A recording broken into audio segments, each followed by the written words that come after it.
E aí, galera, tudo bem com vocês? Aqui quem fala é o professor Lauriston Soares. E hoje eu tenho um tema muito importante para falar com vocês, que é justamente sobre a anatomia do sistema digestivo.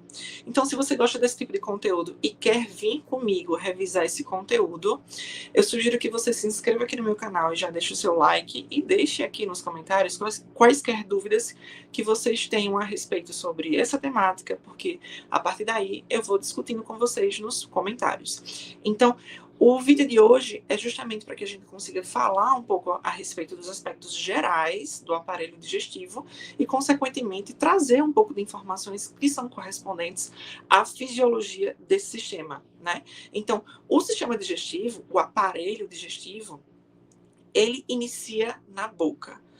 O sistema estomatognático, que a gente pode se referir como a boca, é um sistema onde ele traz algumas funções dentro do processo de trituração, mastigação do próprio alimento. Como o processo, né, de trituração e destruição do alimento, para que ele possa ser posteriormente ser absorvido, aqui a gente vai ter a participatividade dos dentes, os grupos dentários, que a gente vai ter os incisivos centrais, que são os dentinhos da frente. Nós teremos os caninos, que eles vão atuar ali na perfuração do alimento, e os dentes molares, que são aqueles dentes lá de trás, que eles vão ter a função de trituração e maceração do alimento. A língua, dentro desse sistema, também executa algumas funcionalidades, como ela vai fazer a percepção gustativa do alimento, ela também vai fazer com que haja o direcionamento do bolo alimentar dentro da cavidade oral. Então, por que a língua ela precisa fazer a percepção do sabor? Porque é através dessa percepção do sabor que a gente vai ter uma percepção intuitiva de entender se aquele alimento ele está estragado ou não, né? Se a gente continua com o processo de mastigação ou simplesmente coloca para fora aquele alimento, já que ele pode ser danoso para o nosso organismo. A língua, ela vai ter no seu dorso lingual várias papilas gustativas. Essas papilas gustativas, elas são popularmente conhecidas como botões gustativos. Esses botões gustativos são justamente para fazer a percepção do sabor. Então, mediante esse processo de trituração e maceração do alimento, ainda desse alimento na cavidade oral, a gente também vai ter a participatividade da saliva, onde essa saliva ela vai ser produzida pelas glândulas salivares, que a princípio nós temos 3 glândulas salivares maiores, né, que são mais robustas. Nós temos a parótida, a submandibular e a sublingual. São 3 glândulas que estão produzindo saliva. Porém, nós temos também outras glândulas salivares menores, que elas são glândulas que são pequenininhas e que acabam trazendo aí um pouco de distribuição de saliva, né? Tanto na produtividade e também na distribuição da saliva.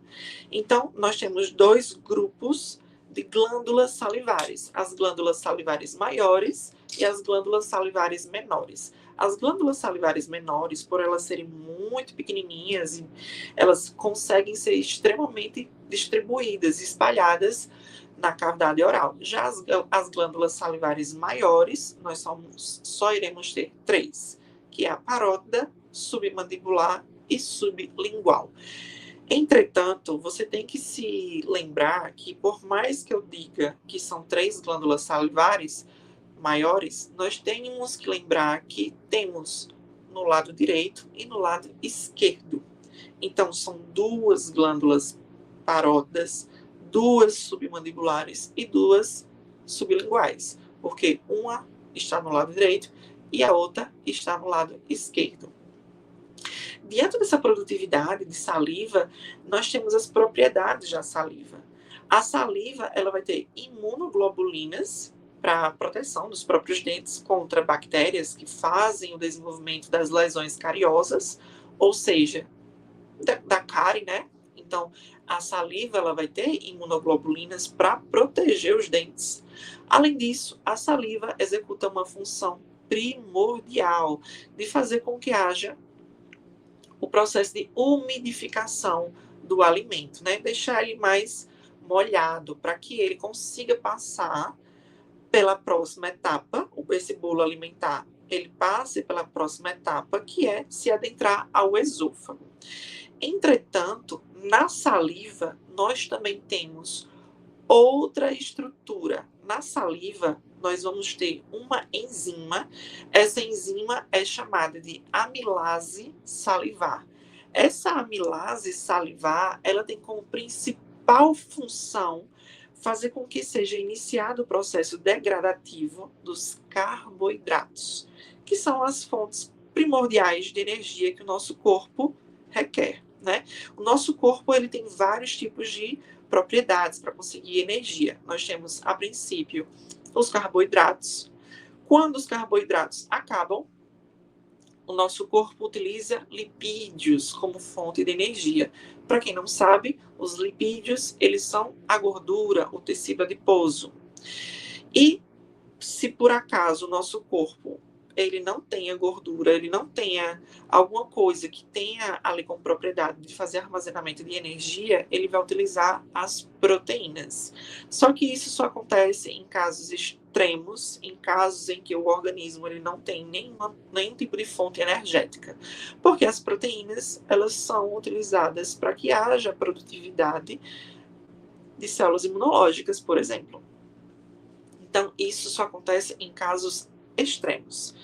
Então, diante desse processo pelo qual o bolo alimentar ele já foi passado por todo esse processo de mastigação, que inclusive esse processo de mastigação ele é induzido por pelo menos 3 músculos, né? 4, na verdade, 4 músculos. Nós temos aqui o masseter, que é um dos músculos que vão ser considerado o mais forte que nós temos, o masseter, o músculo temporal, que vai ficar aqui na região da têmpora. Nós também temos o músculo pterigóideo lateral e o pterigóideo medial. Então, são 4 músculos que basicamente vão estar executando a funcionalidade do processo mastigativo. Quando esse bolo alimentar ele já passou por todo esse processo de mastigação, ele agora vai passar para o esôfago.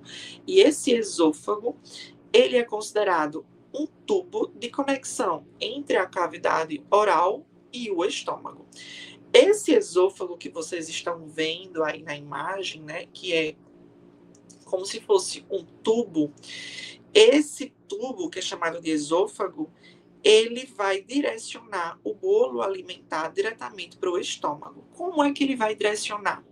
Ele vai direcionar através de movimentos peristálticos. O que são movimentos peristálticos?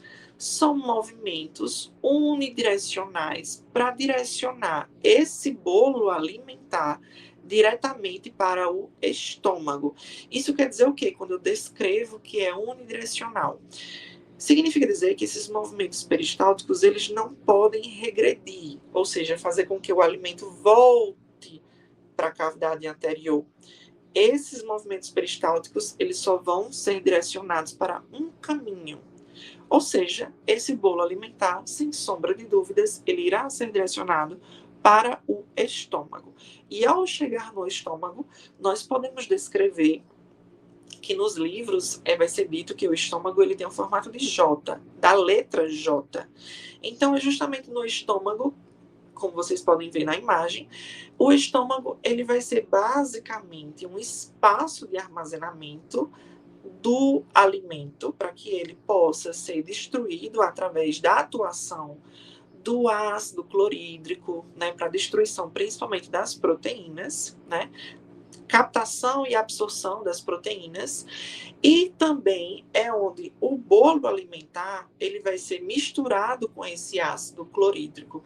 É importante até mencionar que é justamente no estômago que, diante de situações de pacientes que consomem muitos alimentos gordurosos, alimentos que são danosos, né, esse ácido clorídrico ele aumenta a sua produtividade e fica um ambiente muito favorável para a proliferação de bactérias que causam úlceras gástricas, né?